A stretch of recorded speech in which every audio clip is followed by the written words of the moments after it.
রমজান মাসে গুনাহ মাফের জন্য আমাদের কোন আমলগুলোতে বেশি গুরুত্ব দেওয়া উচিত? রমজান মাসে আল্লাহর কাছ থেকে মাগফিরাত লাভের জন্য সবচেয়ে বেশি গুরুত্ব দেওয়া উচিত তাকওয়া চর্চার ব্যাপারে। তাকওয়া চর্চা কি?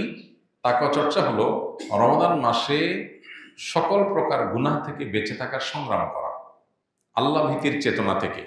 যে আল্লাহ তাআলা রমজানে দিনের বেলায় পান করা, আহার করা, হালাল খানা, হালাল পানীয় এগুলো রমজান মাসে দিনের বেলা গ্রহণ করতে যে আল্লাহ নিষেধ করেছেন, তাহলে যেগুলো আল্লাহ নিষেধ করেছেন হালাল না, সেগুলো কত জঘন্য হবে।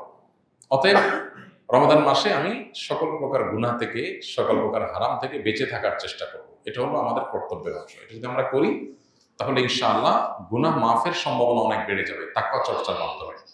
দ্বিতীয়ত, আল্লাহর কাছ থেকে গুনাহ মাফের জন্য রমজান মাসের যে সমস্ত আমলগুলো আছে, মাসনুন আমলগুলো আছে, সে আমলগুলোকে আমরা খুঁটে খুঁটে করার চেষ্টা করব। আমাদের একটা ছোট্ট ছোটি বই আছে, রকমারি এবং অন্যান্য অনলাইনে আপনারা হয়তো পেতে পারেন। বইটা হলো মাহে রমাদানের 27 আমল। এখানে নবী করিম সাল্লাল্লাহু আলাইহি ওয়াসাল্লামের সুন্নাহর আলোকে কোরআনে আয়াত থেকে রমাদান মাসে করার মতো 27টি আমলের ব্যাপারে একটা ধারণা দেওয়া হয়েছে। এই আমলগুলো যদি দিয়ে আমরা রমাদানকে সাজাতে পারি, তাহলে ইনশাআল্লাহ রমাদান মাস আমাদের গুনাহ মাফের মাস হিসাবে আল্লাহর কাছে গ্রহণযোগ্য হতে পারে, মকবুল হতে পারে। এটা আমার জন্য সুবর্ণ সুযোগ হতে পারে। আল্লাহ আমাদের সবাইকে রমাদান মাসে বেশি বেশি করে আল্লাহর কাছে গুনাহ মাফের আমলগুলো করার তৌফিক দান করুন। একটা বিশেষ উদ্যোগ রমজান মাসে আমাদের থাকা উচিত তাকওয়ার পাশাপাশি, সেটা হলো দোয়া। আমরা প্রতিদিন যদি আল্লাহর কাছে চোখের পানি ফেলে দোয়া করি, আল্লাহ আমি গুনাহ থেকে যেন বের হয়ে আসতে পারি, আমাকে তৌফিক দাও, যেগুলো হয়ে গেছে সেগুলো মাফ করো, নিজের সঠিক সিদ্ধান্ত নেওয়া, নিজের ব্যাপারে শক্ত অবস্থান নেওয়া, পাশাপাশি আল্লাহর কাছে এভাবে কেমন একটা দোয়া করা। এর মাধ্যমে ইনশাআল্লাহ আমরা গুনাহ মাফের দিকে যেতে পারি, দান করার মাধ্যমে আল্লাহ সন্তুষ্টি পেতে পারি। এর সাথে সামনের ভিতরে এগুলো সবই আছে। আমি সৌদি দাম্মাম শহরে ছিলাম, দাওয়া সেন্টারে ক্লাস করেছি। হাদিসের দলিল রহি আছে, বুকে হাত বাঁধা রফে আদায় করাতে আমাদের ইমাম কয়েকজন মুসলিমদের উপর ক্ষিপ্ত, আমাদেরকে গাধা গর্দব ইত্যাদি বলে বেড়াইতেছে। সে বলতেছে, নামাজ পড়লে আমার মতো করে পড়তে হবে, না হয় আপনারা আলাদা মসজিদ বানিয়ে নেন। আমি কোনটা করব, সহি কোনটা বললে উপকৃত হব। ভাই, প্রথম কথা হলো যে এই বিষয়ে আমরা এর আগে বারবার বলেছি, কোনো ব্যক্তি যদি রফে আদায় করেন তাতে তো আশপাশের মুসল্লিদের ডিস্টার্ব হয় না। এক্ষেত্রে অন্যান্য যে সমস্ত ইমাম হন, মুসল্লি হন, ফিকহে হানাফি যেটা এদেশে প্রচলিত সেটার যারা ফলোয়ার, তারা এটাকে ডিসকারেজ করা এই লেভেলে যে না হলে অন্য মসজিদে চলে যান, এটা অবশ্যই গর্হিত এবং অন্যায় কাজ। যদি কোনো ইমাম এটা করে থাকেন, তিনি এটা ভুল করছেন। কোনো মুসলিম, কোনো মুসল্লি তাকে তিনি ভিন্ন কোনো মতের উপর আমল করছেন, এই জন্য মসজিদ থেকে বের করে দিতে হবে, এটা ইসলামের শিক্ষা না। এতটুকু সহনশীলতা আমাদের থাকা উচিত। সাহাবায়ে কেরাম রিদওয়ানুল্লাহি আজমাইন, তাদের মধ্যে একাধিক আমল প্রচলিত ছিল, একাধিক মত প্রচলিত ছিল, কিন্তু কেউ কাউকে মসজিদ থেকে এটার কারণে বের করে দেননি। ইমানদারের মধ্যে এতটুকু সহনশীলতা থাকতে হবে।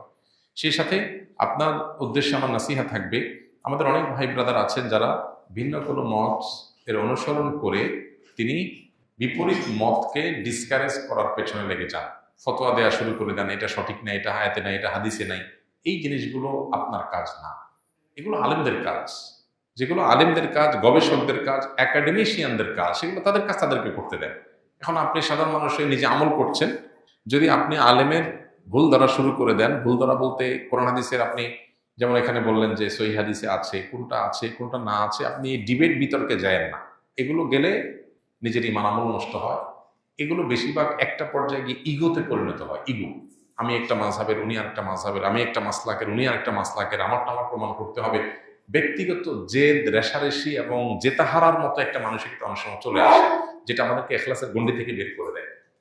এই জন্য আল্লাহর ভয় অন্তরে থাকা উচিত। আমি যেটাকে সঠিক মনে করছি, আমল করছি, আমি চাই আমার অন্য ভাই সঠিকটার উপর আমল করুক, কিন্তু এই ওলামাদের, ইমামদের ইস্তিহাদগত বিষয়ে ডিসকারেজ করা, ভুল ভাল বলে বা আপনার ফতোয়া দিয়ে বা এটার বিরুদ্ধে আপনার ডিবেট বিতর্ক উস্কে দিয়ে বা এই সমস্ত কিছুর পিছনে সময় ব্যয় করে আমরা বেশিরভাগ ক্ষেত্রে নফসের চাহিদা পূরণ করি, বেশিরভাগ ক্ষেত্রে আমাদের দিলের আকাঙ্ক্ষা পূরণ করি, বা আমরা ইখলাসের গণ্ডি থেকে অনেক ক্ষেত্রে আমরা বের হয়ে যাই।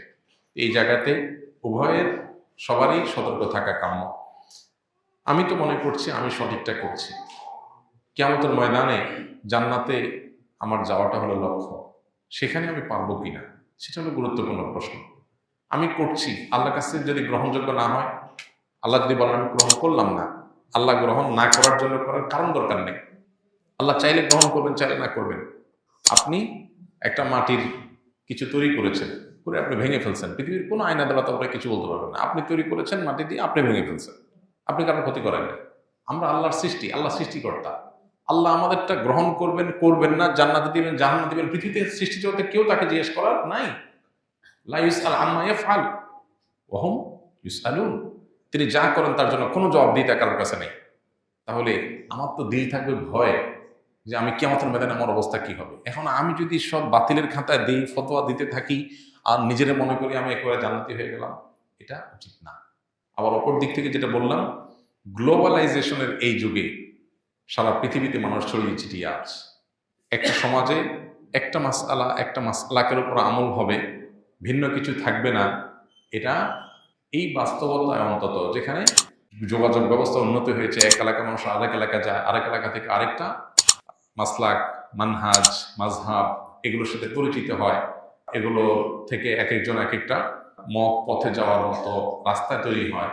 এই বাস্তবতাকে সামনে রেখে আমি আমার মসজিদে বা আমার এলাকাতে এটাই শুধু চাই, এর বাইরে আর কিছু চাই না, এটা অবাস্তব। আর বিশেষ করে মুসলমান আখলাক সুলভ না, অন্তত আমরা যার যার মতকে সঠিক মনে করি, যেটাকে সেটাকে আমল করব, এবং এটা পক্ষে প্রয়োজনীয় আপনার শর্ত শারায়েত মেনে উসুল, মূলনীতি, প্রিন্সিপাল লক্ষ্য করে দাওয়াতও দিতে পারি, দেব। কিন্তু আমরা মুসলমান সুলভ আখলাকের গুন্ডি থেকে বের হতে পারি না। আল্লাহ আমাদের সবাইকে হেদায়েত তৌফিক দান করুন।